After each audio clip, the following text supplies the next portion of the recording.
let's say there is no college football playoff possibility involved. You know, it's a season in which, let's say, Miami goes 9-3. They face Clemson in the ACC championship game. They win. So this is a program that I'm sure you expected and everybody else to have won an ACC title at this point.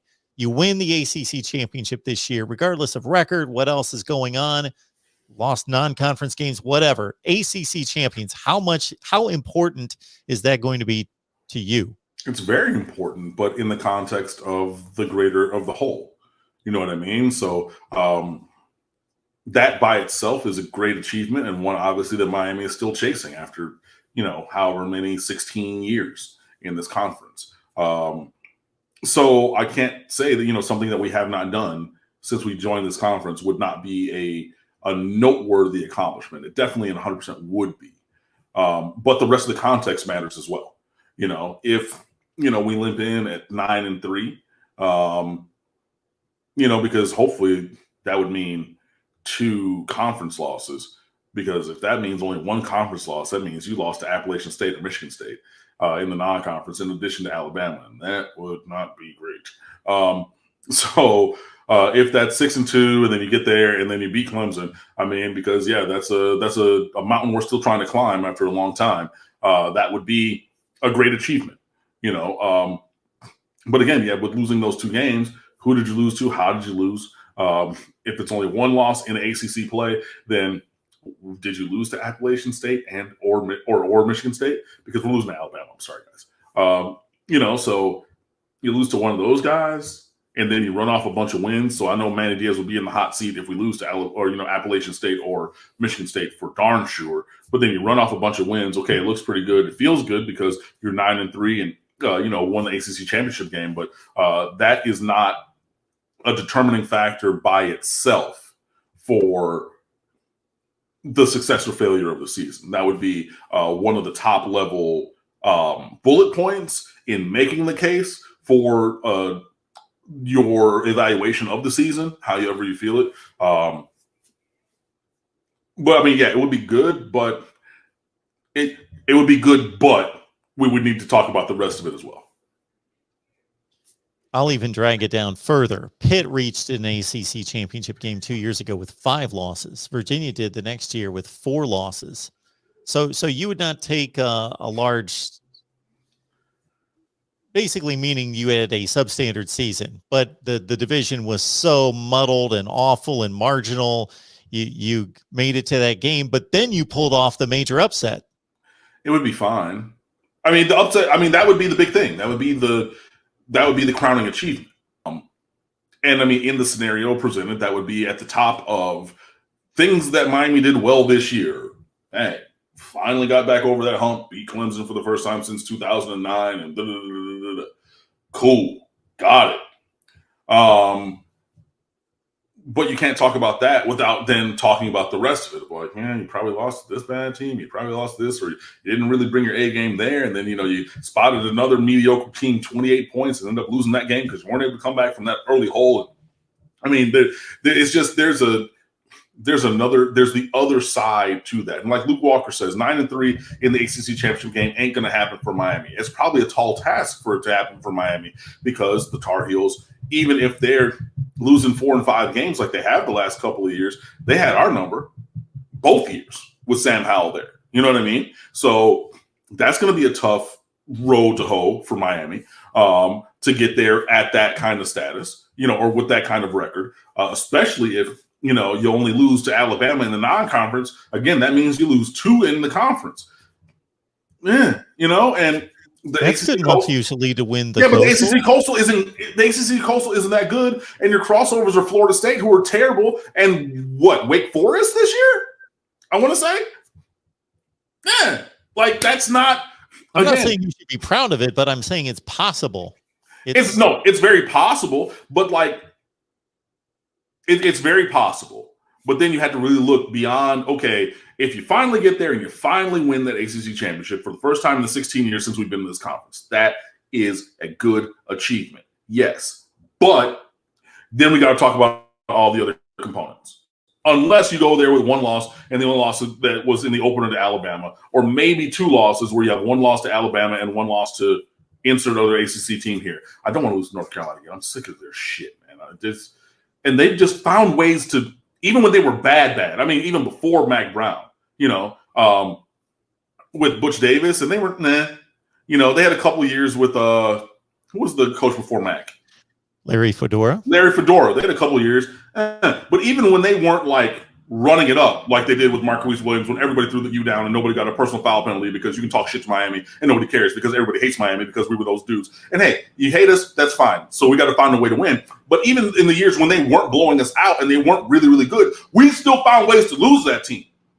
I worked at Deerfield Beach High School. I know a couple people whose kids that I worked with played at UNC. I would see them at the game and everything decked out in their Carolina blue. And they're like, oh, yeah, I got to root for my kid and they're going to win. And then they did by like 3 points. I'm sick of that, and we just have to find a way through. But either way, you do have to evaluate what the other rest of the scenario is. And I think that while getting to the ACC championship game and winning, if that were to occur, that would be a great achievement. But there would be the other side of that could not be ignored. Did I hear you say that if Michigan State beats Miami, that Manny's on the hot seat? Absolutely. 100%. Just by losing that one game? No, because you've already lost 2 games because you're losing to Alabama and losing that team, which is a team that you should beat. Absolutely. If they go 10-2 and lose to Michigan State, why Michigan State? Because they're average. They're not. I know they're average. And that's not a team that should come down to Miami and win. It's not. Probably 7 or 8 of the 12 games on the schedule are in that same category. Right, but if you're looking, all 4 of our non-conference games are up top. So you have Alabama, Appalachian State, our Sisters of the Poor, Wagner or somebody, and then Michigan State. If you go 2-2 through those first 4, we're going to have long, hard conversations. I mean, that's not a situation that he wants to be in. For darn sure. God forbid that we have lightning strike twice for me because, I was a Michigan fan at the time. Or something along the lines of 2015 Cincinnati, but don't go 0-2 against Alabama and App State to start the year. Don't do that.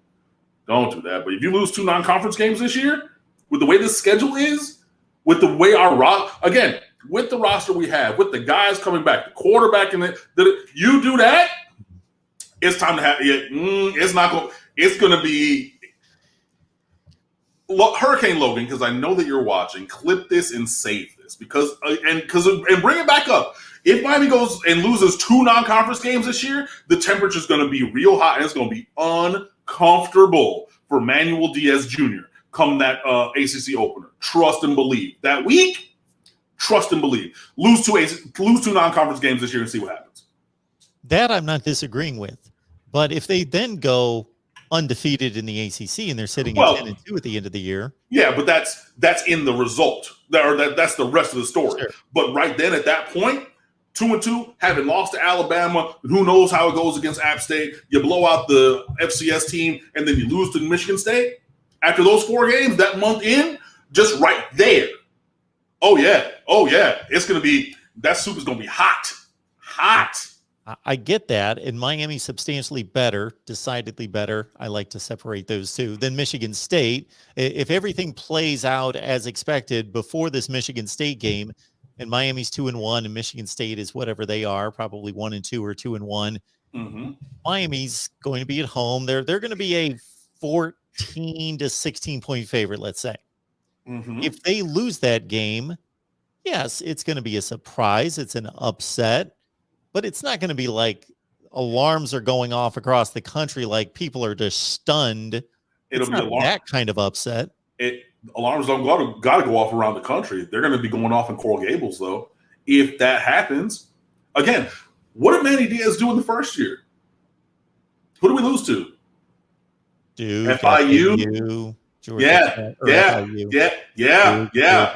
Okay. Cool. Yeah. What happened last year? You took a minor step forward, but you got, pretty much your doors blown off by every team that had similar kind of talent. Then you come back and you have a team that has inferior talent again, and we're having that same kind of conversation again. and we're trying to go upwards and, and move forward. And again, you're playing the biggest, baddest bullies on the block in the opener, right? And then you have that as well. Like, it's not that, again, in case you've missed this in the last 5 minutes, this is entirely a hypothetical conversation, a hypothetically, scenario. But if that were to happen at that point, that game would not live in a vacuum. Trust and believe that would be linked back to every single performance and everything, and the breadth of what he's done or is doing as head coach. If that were to come to pass, and Miami lost 2 non-conference games, including one to Michigan State, that would be, it would not just be that insular Saturday. Okay, we're going to look at this only. I mean, we would look at that, and trust and believe the good, the bad, and the ugly is coming every single week. But there would be connections going all over the place. And there would be alarm bells ringing. There would be, meetings. There would be general disrest. It would be, if that were to happen. And again, I don't want it to. I really, honestly, truly do not. But if Miami goes 2-2 through the non-conference, it's going to be a sticky wicket for Manny Diaz. Miami is not typically taken on difficult non-conference schedules, but this one is pretty well stacked. That's a tough non-conference schedule. Playing the best team in the country, most likely, and Michigan State. You're playing another credible Power 5 team, and then you're playing one of the best Group of 5 teams, a team that wins its conference every year that you're clearly better than, but still, it's not like some of the other games that most Power 5 teams play as that third best team out of 4 in the non-conference. Mm-hmm. Yeah, I mean, and it's pretty much what we had this year. UAB was a pretty darn good team. Mm-hmm. So I think that their App State is similar. Yeah. In terms of caliber. And again, Miami should win that game and should eventually be able to crock pot that, if not blow it out from the beginning, to win by a sizable margin, which is what happened against UAB in the opener last year. But I mean, that's not the easiest Group of 5 team you could have picked. There's some, you could have really scraped the bottom of the barrel. Your UTEPs, your South Alabamas, you could have really just went, okay, cool, we're going to bring in somebody who's barely above FCS level and really flex the muscle there. Is a thing that you could have done, but Miami didn't. And again, you're setting that up to say, okay, across the breadth of the season, that we've played a schedule that's not standard. We've upgraded in all of these areas. But you got to win games.